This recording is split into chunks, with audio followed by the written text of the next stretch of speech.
Hello friend, welcome back to our channel. तो आज के इस वीडियो में हम करने वाले हैं कुछ इम्पोर्टेंट क्वेश्चन और ये क्वेश्चन आपके वन लाइनर होंगे।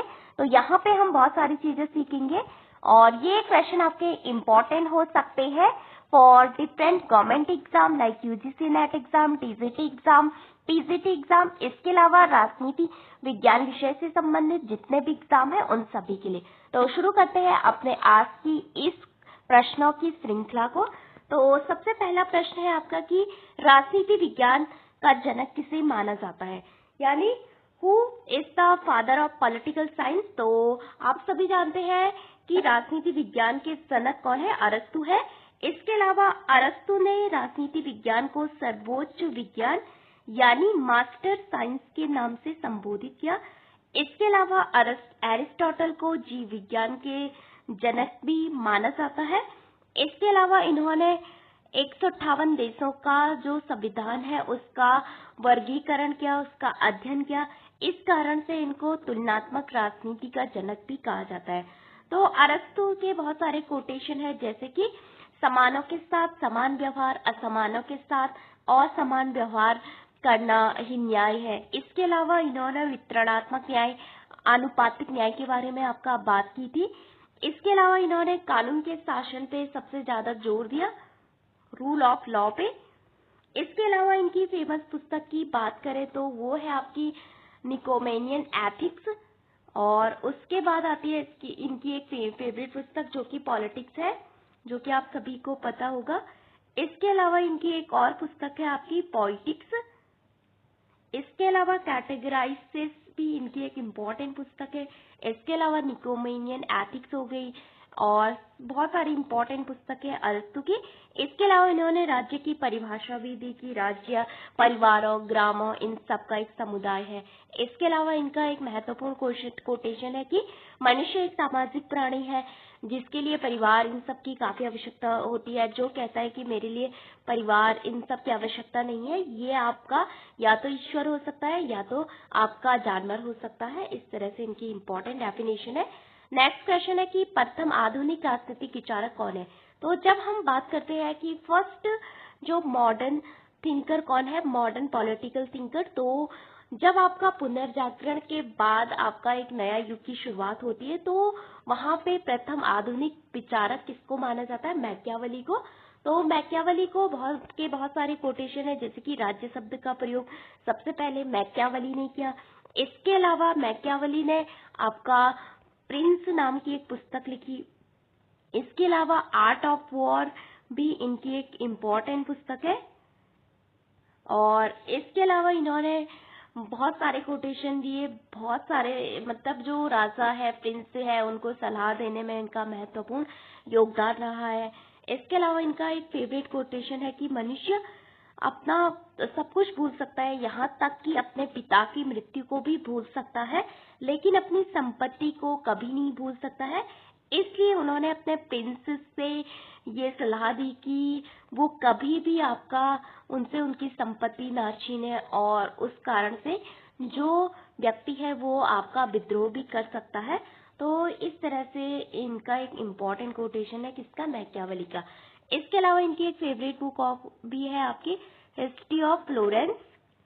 इसके अलावा मैकियावेली ना तो राजतंत्र में विश्वास करते थे ना प्रजातंत्र में, और ये आपका कोटेशन भी आया था। तो इन्होंने हमेशा गणतंत्रात्मक व्यवस्था यानी रिपब्लिकनिज्म जो सिस्टम होता है उसके बारे में बात की है, और ये बात उन्होंने अपनी एक पुस्तक जिसका नाम है डिस्कोर्स ऑन लिबी, वहां पे इन्होंने गणतंत्रवाद का आइडिया दिया है। तो मैकियावेली एक प्रथम आधुनिक राजनीतिक विचारक है। तो ये है मैकियावेली के बारे में। दूसरा है आधुनिक अर्थों में राज्य यानी स्टेट शब्द का प्रयोग सबसे पहले किसने किया, तो मैकियावेली ने ही सबसे पहले आपका राज्य स्टेट शब्द का प्रयोग किया था। किसके बाद, पुनर्जागरण के बाद, और इनको आधुनिक राजनीतिक विचारक आपका माना जाता है।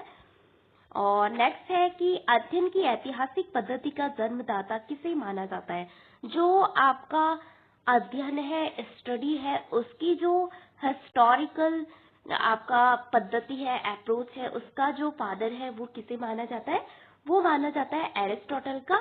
और एरिस्टोटल का एक इम्पोर्टेंट कोटेशन है कि राज्य आपका समुदायों का समुदाय है। सबसे पहले संप्रभुता शब्द का प्रयोग किस विचारक ने किया? तो जब हम बात करते हैं सबसे पहले संप्रभुता शब्द का जो प्रयोग है वो किसने किया? तो बॉन्दा के द्वारा इसका प्रयोग किया गया था और इनकी एक फेमस परिभाषा भी है कि संप्रभुता के बारे में।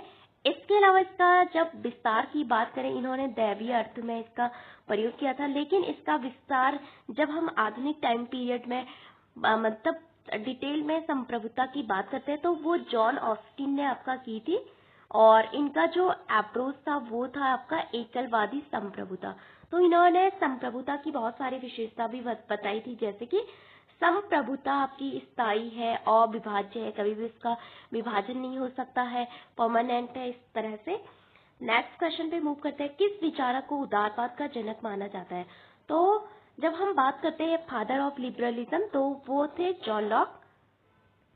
और उदारवाद आप सभी को पता होगा कि व्यक्ति को अधिक स्वतंत्रता देने की बात करता है, समानता की बात करता है और रूल ऑफ लॉ की बात करता है। इसके अलावा संविधानवाद की बात करता है और जो मनुष्य है, जो व्यक्ति है, वो हमेशा आपका राज्य से पहले है, यानी राज्य आपका बाद में है, उसके पहले आपका व्यक्ति है। और इन्होंने संविधानवाद पे काफी फोकस किया, एब्सोल्यूट स्टेट का विरोध किया, जो दैवीय अधिकारों वाला राज्य है उसका भी विरोध किया। इन्होंने बोला कि जो राजा है वो आपका नियम कानूनों इन सब से आपका बंधा होना चाहिए, जिससे कि आपका जनता के जो अधिकार है, जो उनके राइट है, उनको छीना ना जा सके। इसके अलावा जॉन लॉक ने बोला कि मनुष्य जो है एक तर्क संगत प्राणी है और वो कभी भी ऐसा निर्णय नहीं लेगा अपने तर्क के द्वारा कि लड़ाई झगड़ा इन सब के बारे में वो सोचे। इसके अलावा इन्होंने व्यक्ति को बोला कि उसके पास तर्क करने की क्षमता होती है, वो अपने प्रश्नों का खुद से समाधान पा सकता है और अपने प्रश्नों का आंसर पाके अपनी जीवन में आगे बढ़ सकता है उसका समाधान करके। तो ये इम्पोर्टेंट है जॉन लॉक के बारे में। इसके अलावा जब बात करते हैं जॉन लॉक की तो टू ट्रीटीज ऑफ गवर्नमेंट इनकी फेमस बुक है, जिसमें इन्होंने पिलमर का जो सिद्धांत था उसका भी काफी क्रिटिसाइज किया है। इसके अलावा जॉन लॉक ने बहुत सारी बुक लिखी है, आप सभी को पता होगी। नेक्स्ट क्वेश्चन पे मूव करते हैं, बाह्य संप्रभुता का विचारक सबसे पहले किस विचारक ने दिया? यानी बाह्य संप्रभुता का जो विचार है वो सबसे पहले किसने दिया? तो ये था ह्यूगो ग्रोसियस ने। इनको आपका अंतरराष्ट्रीय कानून का जनक भी कहा जाता है, किसको? ह्यूगो ग्रोसियस। तो ये बाह्य संप्रभुता यानी जो एक्सटर्नल सॉवरेनिटी होती है उसकी बात करता है। इसके अलावा आप सभी को पता होगा कि संप्रभुता के बारे में दो शब्दों से मिलके बना है, सुपर प्लस एनस, जिसका मतलब होता है सर्वोच्च शक्ति। नेक्स्ट क्वेश्चन पे मूव करते हैं, ब्यूरोक्रेसी शब्द का प्रयोग सबसे पहले किस विचारक ने किया था? तो जब हम बात करते हैं नौकरशाही ब्यूरोक्रेसी तो इसका प्रयोग सबसे पहले 1745 में विसेंट डी गॉर्ने के द्वारा किया गया था। और इन्होंने आपका जो संप्रभुत्व आपका ब्यूरोक्रेसी है ये एक फ्रेंच वर्ड है और यहाँ पे फ्रेंच में इसका मतलब होता है डेस्क या मेज, इस तरह से। तो विसेंट डी गॉर्ने ने ब्यूरोक्रेसी शब्द का प्रयोग किया था, लेकिन इस शब्द को आपका आगे बढ़ाया, इसमें बहुत सारा काम किया, किसने? मैक्स वेबर ने। तो मैक्स वेबर ने आपकी 3 टाइप की ब्यूरोक्रेसी नौकरशाही के बारे में बात की है। तो सबसे पहले हम बात करते हैं जो परंपरागत आपकी नौकरशाही होती है, जहाँ पे परंपरा, रीति रिवाज इन सब के आधार पे आपका शासन चलता। फिर आपका करिश्माई व्यक्तित्व, जैसे हम बोलते हैं कि जो जिनके पास कुछ मतलब जनता को प्रभावित करने की शक्ति होती है, जैसे हम प्राइम मिनिस्टर मोदी जी का एग्जाम्पल दे सकते हैं, इंदिरा गांधी जी का एग्जाम्पल देते हैं। तो इस तरह। नेक्स्ट है आपका लीगल, तो जिसको इन्होंने वैध माना है, तो सबसे अच्छा इन्होंने माना है जो लीगल रैशनल आपकी अथॉरिटी होती है उसको। तो परंपरागत प्राधिकरण, करिश्माई प्राधिकरण और लीगल प्राधिकरण ये किसने बताया? मैक्स वेबर ने बताया है और इन्होंने बहुत सारी पुस्तक भी लिखी है। फिर आता है लोक प्रशासन के जनक, who is the father of public administration, तो ये है वुड्रो विल्सन। तो वुड्रो विल्सन ने आपके 14 पॉइंट भी दिए थे जिनके आधार पे आपका राष्ट्र संघ की स्थापना होती है और प्रथम विश्व युद्ध के बाद राष्ट्र संघ की स्थापना होती है दुनिया में शांति स्थापित करने के लिए। लीग ऑफ नेशन 1920 में आपका बनता है। इसके अलावा ये अमेरिका के राष्ट्रपति भी रहे हैं और वुड्रो विल्सन ने आपका लोक प्रशासन के बारे में बहुत कुछ लिखा। इनका एक ऐसे है स्टडी ऑफ एडमिनिस्ट्रेशन, जहाँ पे इन्होंने बोला कि आपका लोक प्रशासन के बारे में इसकी जो ऐसे है वहां पे इन्होंने बोला कि जो राजनीति है आपकी वो अलग है and politics is different and मतलब जो एडमिनिस्ट्रेशन है वो आपका डिफरेंट है राजनीति से और पॉलिटिक्स आपकी डिफरेंट से।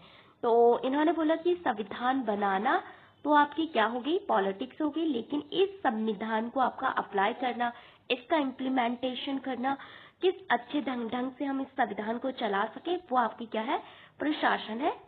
तो ये आपका पहले फेज से बिलोंग करते हैं जहाँ पे पॉलिटिक्स एडमिनिस्ट्रेशन डाइकोटमी यानी राजनीति प्रशासन द्वैध विभाजन। तो ये 1887 से आपका 1927 तक आपका चलता है। इसके अलावा इनका जो लेख है आपका स्टडी ऑफ एडमिनिस्ट्रेशन वो आपका पॉलिटिकल क्वार्टरली में 1887 में आपका प्रकाशित हुआ था। तो ये इनके बारे में है इम्पोर्टेंट। नेक्स्ट है शीत युद्ध। शीत युद्ध यानी कोल्ड वॉर शब्द का सबसे पहले प्रयोग किसने किया था? तो जब हम बात करते हैं कोल्ड वॉर की तो आप सभी को पता होगा कि आफ्टर सेकेंड वर्ल्ड वॉर दुनिया आपकी 2 ब्लॉक में डिवाइड हो जाती है, कुछ शंका हो जाती है, जो मित्र राष्ट्र है उन्हीं के बीच में। तो अमेरिका क्या करता है, पहले तो अपना परमाणु परीक्षण करता है और इस परमाणु परीक्षण के बारे में जो है ब्रिटेन को तो जानकारी दी जाती है, लेकिन जो सोवियत रशिया है उसको कुछ नहीं बताया जाता है आपका, क्योंकि ये एक साम्यवादी कंट्रीज था और सोवियत रशिया आपका गुस्सा हो जाता है कि मेरा मित्र मुझे कैसे नहीं बताया कि मैंने ऐसा कुछ परमाणु परीक्षण करने की योजना बनाई है। तो इस कारण से इन दोनों के मध्य आपका एक अविश्वास क्रिएट हो जाता है, मिसट्रस्ट हो जाता है। इसके बाद इनकी जो विचारधारा है इसके आधार पे ये दोनों आपस में बढ़ जाते हैं। बहुत सारे देशों को अपने अपने गुटों में मिलाने की इनके यहाँ होड़ चलती है और एक विचारधारा के आधार पे एक युद्ध होता है जो कि आपका काफी लंबे समय तक चलता है। तो यहाँ पे पूरी दुनिया आपकी 2 ब्लॉक में डिवाइड हो जाती है और वेस्टर्न ब्लॉक जिसको आप पश्चिमी गुट कहते हैं, इसका जो लीडर होता है वो होता है यूएसए और ये आपका उदारवाद और स्वतंत्रता, लिबर्टी, इन सब का प्रतिनिधित्व कर रहा था व्यक्ति का। लेकिन जो आपका ईस्टर्न ब्लॉक है उसका जो लीडर है वो था यूएसएसआर और इसकी विचारधारा थी आपकी साम्यवाद यानी जो कम्युनिज्म है, जो कि कार्ल मार्क्स लेनिन की विचारधारा है। और यहाँ पे वेस्टर्न ब्लॉक की जो विचारधारा है वो थी पूंजीवाद और जहाँ पे लेसेसियर, मुक्त व्यापार, मुक्त बाजार का सिस्टम चलता है। तो इसको लेके विचारधारा के आधार पे इन दोनों के मध्य आपका एक कोल्ड वॉर चलता है जो कि आपका प्रत्यक्ष तो नहीं था लेकिन अप्रत्यक्ष तौर पे ये आपका काफी समय तक चलता है। अगर एक देश अपने हथियारों की मात्रा में वृद्धि करता है तो दूसरा देश भी अपना जो हथियार है उसकी मात्रा में वृद्धि करता है। इनके बीच एक शस्त्रों की होड़ आपकी चल जाती है। जैसे एक ने प्रमाण परीक्षण किया तो दूसरा भी प्रमाण परीक्षण किया करता है। तो इस तरह से बहुत सारे देशों पे अपनी अपनी आइडियोलॉजी थोपने का प्रयास करते हैं और ऐसे ऐसे करके बहुत लंबे समय तक 1991 तक आपका चलता है। और 1989 में एक घटना होती है आपका बर्लिन जो है वो आपका 1961 में 2 पार्ट में डिवाइड हो जाता है जो जर्मनी है, एक तो वेस्ट जर्मनी और एक आपका ईस्ट जर्मनी। जो वेस्ट जर्मनी था उसको तो जो आपके मित्र राष्ट्र थे जो कि आपका कैपिटलिज्म यूएसए की तरफ थे वो उनके कंट्रोल में था, लेकिन जो ईस्टर्न पार्ट था वो आपका सोवियत रशिया के पास था। तो जब आपका ये दीवार गिरती है जो जर्मनी के बीच में बनाई जाती है तब आपका उसके बाद शीत युद्ध का अंत होता है। तो इसमें सब में इम्पोर्टेंट रोल रहा किसका, मिखाइल गोर्बाचेव का, जो कि 1985 में सोवियत रशिया के लीडर यानी वहां के राष्ट्रपति बनते हैं और हाल ही में 2024-25 में इनका निधन हुआ था। और इनकी 2 पॉलिसी थी, एक का नाम था आपका पेरेस्ट्रोइका, दूसरे का नाम था ग्लासनोस्ट। तो यहाँ पे क्या होता है कि जनता को आज़ादी दी जाती है, उनको बोलने की स्वतंत्रता और बहुत सारी स्वतंत्रता उनको दी जाती है, आर्थिक स्वतंत्रता दी जाती है। और बहुत सारे देश अब क्या होते हैं कि वो आप सोवियत यूनियन का पार्ट नहीं बनना चाहते हैं और वो आपका अलग हो जाते हैं। तो सोवियत यूनियन का जो डिसइंटीग्रेशन होता है यानी इसका विघटन होता है वो 15 देशों में होता है, जैसे कि जॉर्जिया हो गए और आपका यूक्रेन हो गया, बेलारूस हो गया, बहुत सारे जो सेंट्रल एशियन कंट्रीज है जैसे ताजिकिस्तान, कजाकिस्तान, उज्बेकिस्तान, और ये सारे कहीं ना कहीं आपके सोवियत रशिया के ही पार्ट थे। उसके बाद आपका क्या हो जाता है, शीत युद्ध का अंत होता है और सोवियत रशिया का विघटन होता है और इसका प्रभाव कहीं ना कहीं इंडिया पे भी आपका पड़ता है। हमारे यहाँ पे एक क्राइसिस आ जाता है जिसको आप आर्थिक संकट कहते हैं। और यहाँ पे क्योंकि हमारी इकोनॉमी मिक्स्ड मॉडल को हम फॉलो करते थे और ये सोवियत रशिया की तरफ आपकी ज्यादा टिल्टेड थी और हमारे यहाँ पे आपका गवर्नमेंट का कंट्रोल था। और जैसे ही आपका समाजवादी मॉडल फेल हो जाता है तो हमारे यहाँ भी आपका क्राइसिस आ जाता है। उसके बाद हम अपने देश में सुधार करते हैं, उसके बाद आपका कहीं ना कहीं हम अपने अर्थव्यवस्था को खोलने का प्रयास करते हैं। फिर आपका एलपीजी पॉलिसी अपनाई जाती है, लिबरलाइजेशन, प्राइवेटाइजेशन एंड ग्लोबलाइजेशन।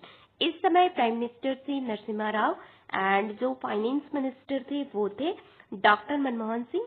हाल ही में इनका आपका निधन हुआ है।